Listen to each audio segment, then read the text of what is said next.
Hello, सुमंतजी, Tilottama Mendale बोलते. हाँ तिलोत्तमा ताई, बोला ना. तुम्हाला असं वाटत असेल ना मी अचानक कसा काय तुम्हाला फोन केला, पण माझं खूप महत्त्वाचं काम होतं तुमच्याकडे. तुम्हाला एक गोष्ट माहिती आहे का नाही ते मला माहित नाही, पण भैरवी सुद्धा आमच्याकडे मेंदळेंकडे राहायला आली आहे. आणि ताराचं असं म्हणणं आहे की जोवर भैरवी या घरात राहते तोवर ती या घरात राहणार नाही. ती घर सोडून जायची भाषा करते, जे बरोबर नाहीये ना. मी माझ्या कुटुंबासाठी एवढी झटतेय, पण ताराला कळतच नाहीये. तिने समजून घ्यायला हवं ना. मला असं वाटत होतं की तुम्ही जर का तिच्याशी बोललात वडील म्हणून तर तुमचं ती नक्की ऐकेल. प्लीज माझ्यासाठी एवढं करू शकाल का हो? ओके.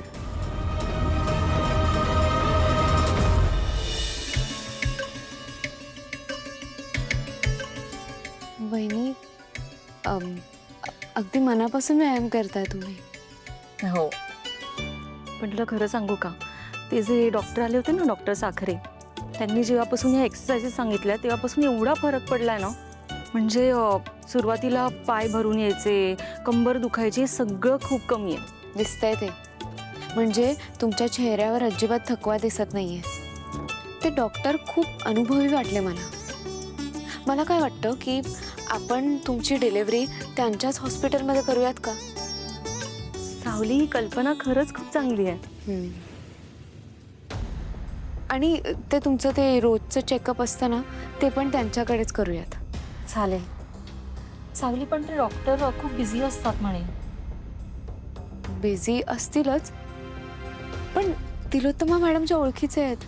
खूप जुनी ओळख आहे ना, मग तुम्हाला ते नाही म्हणणार नाहीत. हो, आईंना ते नाही नाही म्हणणार. त्यांची अपॉइंटमेंट घ्यावी लागेल ना आपल्याला. हो, मग मी आईंशी बोलू का? म्हणजे त्यांना सांगू का डॉक्टरांशी बोलायला? नको, म्हणजे तिलोत्तमा मॅडम पण बिझी असतील, उगाच कशाला त्यांना त्रास. आपण एक काम करूयात का, तुम्ही भैरवी माईंना सांगा त्या डॉक्टरांचा नंबर द्यायला. तुम्हीच बोला त्यांच्याशी. चालेल, आजच बोला वहिनी. आत्ताच जाऊन बोलते. हो.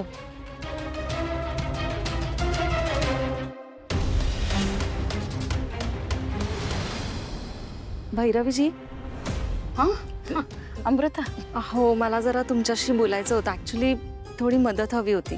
बोल ना अमृता. तुम्ही ज्या डॉक्टरांना त्या दिवशी घेऊन आला होतात ना, त्यांनी मला काही पथ्य आणि एक्सरसाइजेस दिले होते आणि ते मी खरंच खूप मनापासून फॉलो करते. आणि खरं सांगू का, मला स्वतःमध्ये इतका पॉझिटिव्ह बदल दिसतोय ना. अरे वा. म्हणून आम्ही असं ठरवलं की पुढची ट्रीटमेंट त्यांच्याकडनंच घ्यायची. म्हणजे आय एम ग्लॅड की तुला डॉक्टरांचा फायदाच झाला.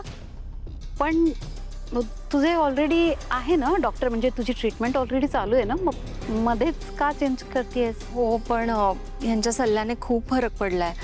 तुम्ही प्लीज त्यांचा नंबर देता का? म्हणजे मला अपॉइंटमेंट घेता येईल.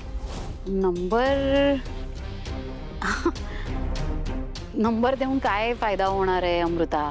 कारण डॉक्टर ते अवेलेबल होतच नाही अगं इझिली. म्हणजे त्या दिवशीच बघ ना, आम्ही कसं तरी ओढत ताणत त्यांना इथपर्यंत आणलं होतं.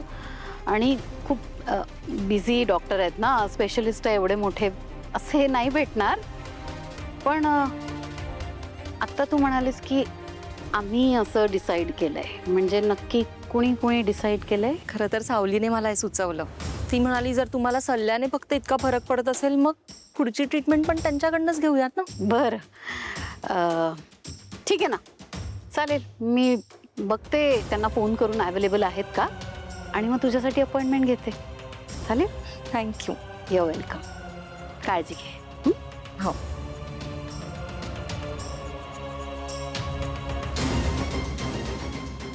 सावलीला संशय आलाय बहुतेक.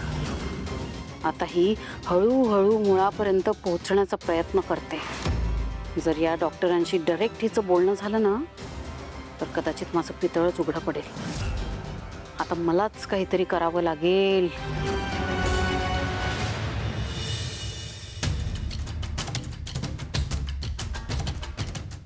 अमृता वहिनींना तो नंबर मिळाला असेल का? एकदा का तो नंबर हातात आला ना, की त्या डॉक्टरांचा पत्ता लावणं सोपं होईल. जगन्नाथजी त्यांच्या पद्धतीने सत्य बाहेर काढून घेतीलच, पण हे सगळं लवकरात लवकर झालं पाहिजे. वेळ वाया घालून चालणार नाही.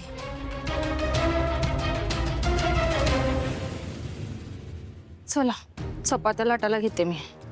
वहिनी, ते सगळं जाऊ द्या. मला सांगा, काम झालं का? म्हणजे नंबर मिळाला का? नाही, नंबर मिळाला असता तर आपण लगेच त्या डॉक्टरांना फोन करून विचारलं असतं, ट्रीटमेंट चालू केली असती. हो, मला तुझं सगळं मान्य आहे सावली, पण नाही दिला भैरवीजीने नंबर. का?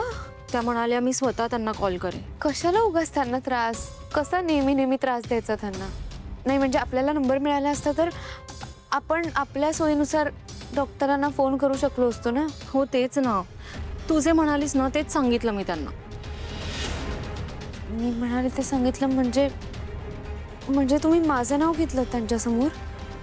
त्यांना असं तर वाटलं नसेल ना की मी तुम्हाला नंबर मागायला लावलाय? अगं मग त्यात काय, म्हणजे तूच सुचवलंय ना मला हे, म्हणून मी त्यांना सांगितलं की ही कल्पना तुझीच होती. ठीक आहे. चला कामाला लागायचं. अरे देवा, मी नंबर मागितलाय असंच वाटलं असेल त्यांना. त्यांनी नंबर द्यायला नकार दिलाय याचाच अर्थ काहीतरी असं आहे जे त्या माझ्यापासून लपवत आहेत. हो हो, काहीच प्रॉब्लेम नाही. नाही चालेल. हो करूया आपण मीटिंग.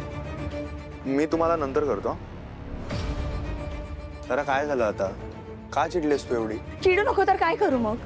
अरे मी खाली गेले होते ब्रेकफास्ट करायला, तर तिथे मम्मा तर ती वया तिथे ठाण मांडून बसली आहे. अगं पण तारा, तुला माहितीये ना की ते आता इकडेच असणार आहेत.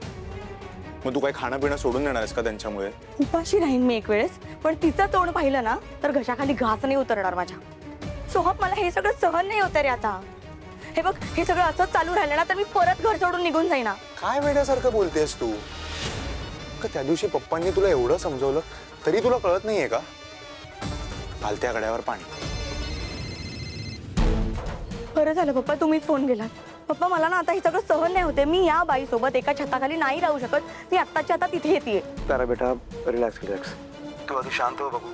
त्या भैरवीमुळे तुझं अजून नुकसान होऊ देऊ नकोस. अगं, तो तुझा संसार आहे. सहजासहजी कोणाला मोडू देऊ नकोस. आता तू जर तिच्यामुळे घर सोडून गेलीस तर तो तुझा पराभव आणि तिचा विजय होईल. नेमकं तिला हेच हवंय. उलट ती त्या घरातून कशी बाहेर जाईल यावर काम कर. म्हणजे नेमकं काय करू? हे बघ बेटा, एक मार्ग आहे. तू तिलोत्तमा त्यांशी बोल. भैरवी कशी आहे हे त्यांना पटवून दे. चंद्रकांतशी बोल. शेवटी ते घर त्यांचं आहे. त्यांनी सांगितलं तर भैरवीला जाण्याशिवाय काही पर्याय उरणार नाही. त्या दोघांना तुझ्या बाजूने वळवून घे. बाकी सगळं आपोआप घडेल.